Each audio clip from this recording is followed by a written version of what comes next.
Crypto kids, I find two things extremely shocking in the crypto industry at this moment in time.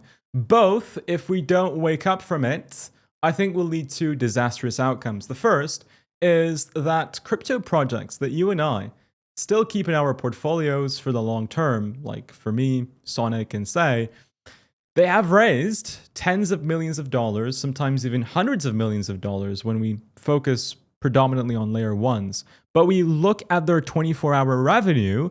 If they're lucky, it's in the hundreds of dollars. Commonly, it's in the double digits. And in certain projects, it's even close to $0 or $0. This is a little bit of a slap to the face for us that have these small amounts of money tied up in these projects and we're too lazy to go ahead and sell them and put them into more productive assets. And it's an even bigger slap in the face to a few individuals who still believe things like Trump coin is going to go back to Valhalla all-time highs. The coin is down 17% at the max over the 24 hours that passed us. Rumors are circulating that Justin Sun sold his entire 3% circulating supply allocation of Trump, and this is why Trump coin has fallen so much. No, it's untrue. I can show you the on-chain data. We'll cover that. And then the second most shocking thing for me is the people's belief that Bitcoin is operating in an extended bull cycle where mathematics completely disprove that. So I want to talk a bit about that too, because if you believe that this time is different, you most likely believe that this time was different at the all-time highs, and that this time is different in the last all-time highs, and you thought it was all over when Bitcoin went to 15K. That's the common trend that I've noticed as a pattern amongst individuals who claim this time is different when it's convenient to do so for their own mentality. Guys and girls, my name is Crypto Kids. I've been in the cryptocurrency industry for the past 6 years, which equates to about a third of my life. Yeah, I've been doing this for a third of my life. I've been making content daily regarding crypto, regarding economics, recently politics, because we're kind of have to do it. It ties up into crypto many times. For the past 4.5 years, if you enjoyed the daily content, do subscribe and destroy the like button. It shows your support and really helps the channel grow. So if you can leave a like and subscribe if you're not subscribed, then go ahead and do that. Thank you so much in advance. And let's go ahead and talk about the first shocking thing, and that are the chains that have raised stupendous amounts of money but lack the capacity to produce much revenue. Yes, like I stated, if I have stated, this is my third take making the video because my mic was broken. I had to fix it. Some of these logos that the author has put for the chains are inaccurate. Some of the logos are not the real logos. Like I'm very sure that Story's logo does not look like that. That's Sonic's. That should be Sonic's logo, which was previously FTM. But the amounts raised are kind of accurate. They're definitely in the tens of millions of dollars, sometimes crossing over 100 million. It's not the very, very specific figures, but the 24-hour revenues they've produced are very close to reality. And yeah, I mean, these projects are 99% of cryptocurrencies. They're not going to continue existing. Once the Clarity Act is through, which I'm really hoping it does get through, you have about another 11, 12 weeks of runway left to get something done in the Clarity Act. President Trump has further emphasized that he would sign the Clarity Act as soon as it's given to his office. He did that during the conference over in Mar-a-Lago for the Trump token holders, the top 297 holders. He mentioned that if the Clarity Act is presented, he will go ahead and sign it. Once that is through, then institutions will show us where they are allocating their assets. They will show us that altcoin X, Y, Z, A, B, C, D, E, F, G, these are the ones who are buying, and everything apart from that is completely poo-poo. We're going to see that. And we don't need to wait for the Clarity Act to be signed and enacted as law to make the determination in our portfolios that perhaps, one of these projects is something that we shouldn't be holding. And I've I had to get rid of that laziness because I have a couple of $1,000 here and there in some of these projects that it's just more easy to hold than to go in and make the sell and put it into something more productive. I'm cutting that laziness because that money, when you group it all together, is a lot of money. So I don't want to have things just lying around in assets that I don't believe have a future. I want to make sure and keep it in things that will prevail in the long term, which I think Bitcoin will, which I think Ethereum will, which I think a couple of layer ones like Solana, like BNB will. When it comes to Bitcoin, the second shocking factor, which I went into the intro, was that people believe Bitcoin is operating in an extension of the bull market and we're not in a bear market, just as how punishing it would be to keep on holding on to things that are not going to deliver a prosperous future. I think the same amount of hurt can be created if you are in the beliefs that are convenient to have, depending on where and what price Bitcoin is trading in. I hope that made sense. I just like to look at facts, and I like to go with things that have proven to me that they have worked over the course of a long period. It's been tried and tested. What is the most battle-tested and accurate way of predicting where Bitcoin is going to go? It's the 4-year cycles. Every single cycle, even including the Genesis cycle, the tops of Bitcoin occurred on Q4 post-halving year.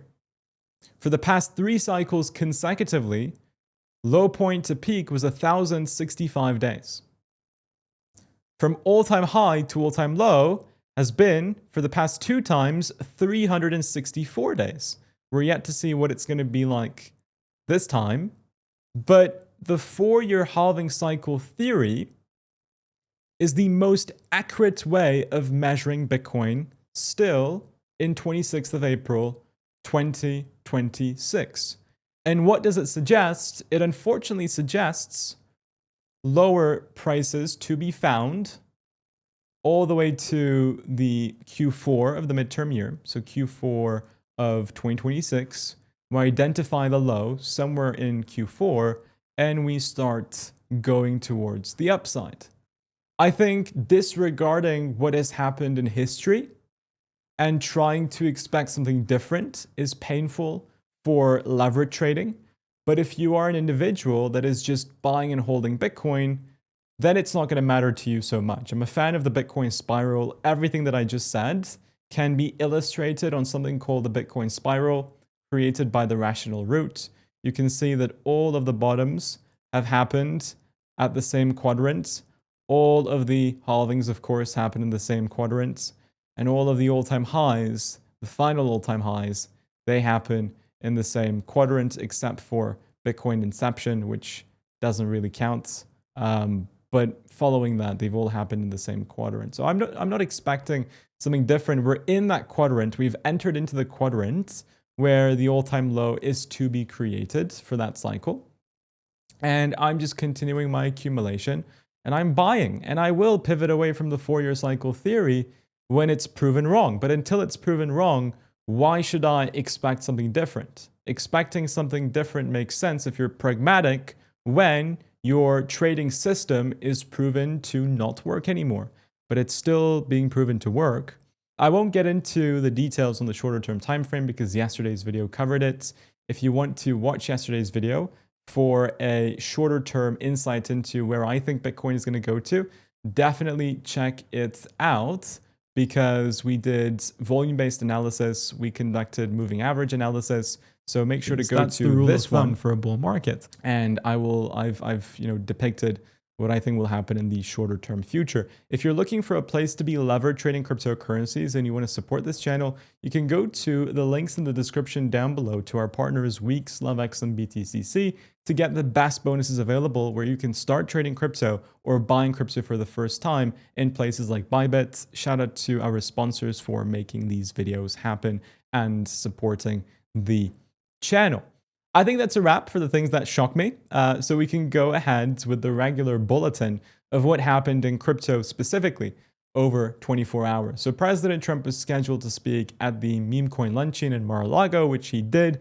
En route, he said the following to press, quote unquote, "We want to beat China in the industry. We're leading with crypto, we're leading with AI, and I really feel I have an obligation as president.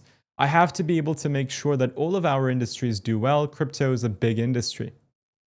He has an interesting way, I would say, of making crypto do well. But hey, at least, I mean, you can make the case he's made it cheaper for us to buy, right? Yeah. Meanwhile, President Trump's own Trump token meme coin plummeted to lows that was seen only on the 1010 crash, but not before. People anticipated it to pump going into the luncheon, but I think it's a sell the news event, not really a buy the news event. They're blaming Justin Sun for selling his tokens for 3% of the tokens and blaming it for blaming that alleged thing for why Trump token is dumping. It's not true. At least according to on-chain data, there isn't any proof that Justin Sun has been selling his Trump tokens over the past 24 hours. I don't know if he was doing it before or not, but particularly in the past 24, there isn't public evidence. Maybe he has hidden wallets that he owns Trump token that is not associated with his public name. We don't know that, but according to the intel that I was able to gather, no real proof exists. The president was scheduled to speak at the Trump token luncheon talking about crypto, but overall, the token is down 96% from all-time highs. This goes to show no matter a meme coin's utility or fame, it will always tend to zero, particularly against Bitcoin. Bitcoin for me is the only crypto asset that I have confidence to put money into and say, hey, this thing is going to exist a decade from now, 2 decades from now, 3 decades from now. Ethereum, even though I like it, I don't know if it's going to exist in 2 decades. I don't know if Solana is going to exist in 2 decades.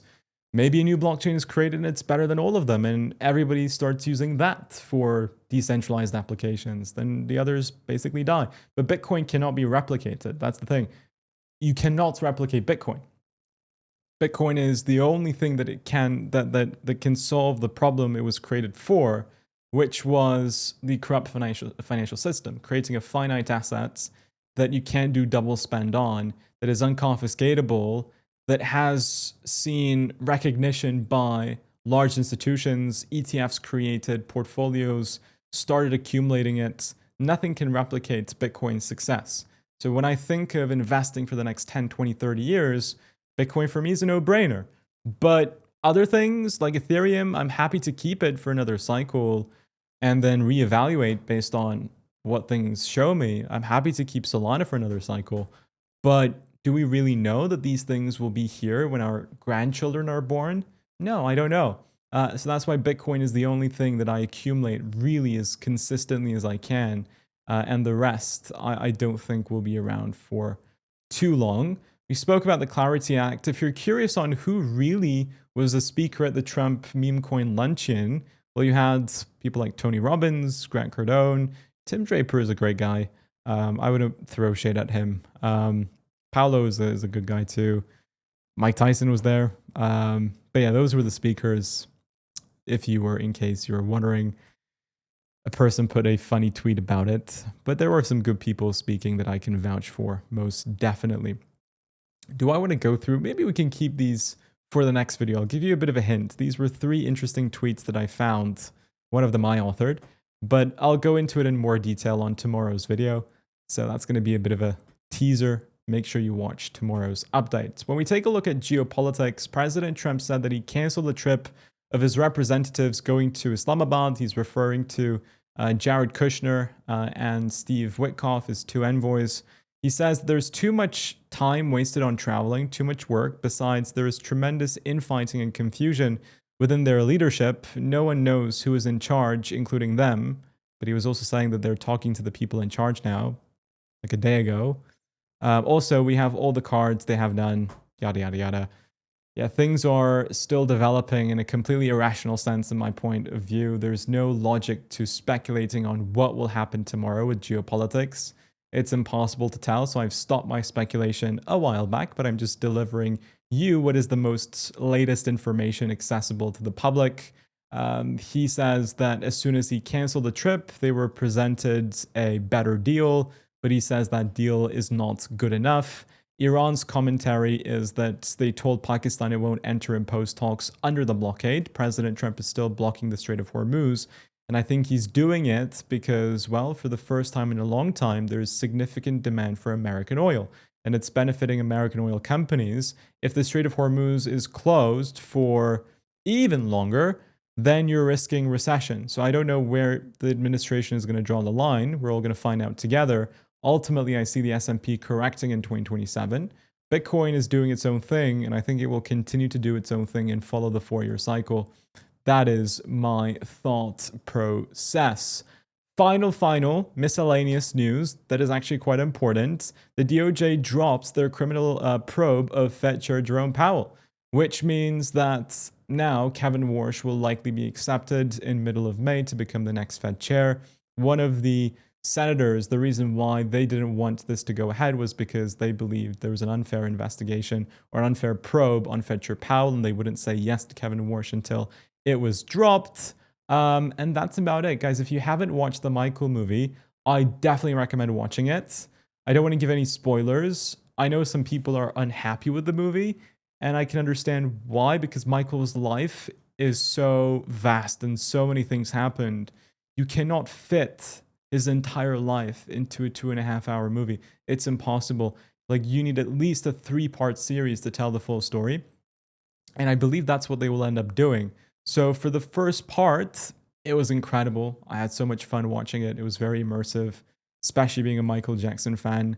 So definitely go check it out. Guys, thank you so much for watching. Take care. And as always, bye-bye.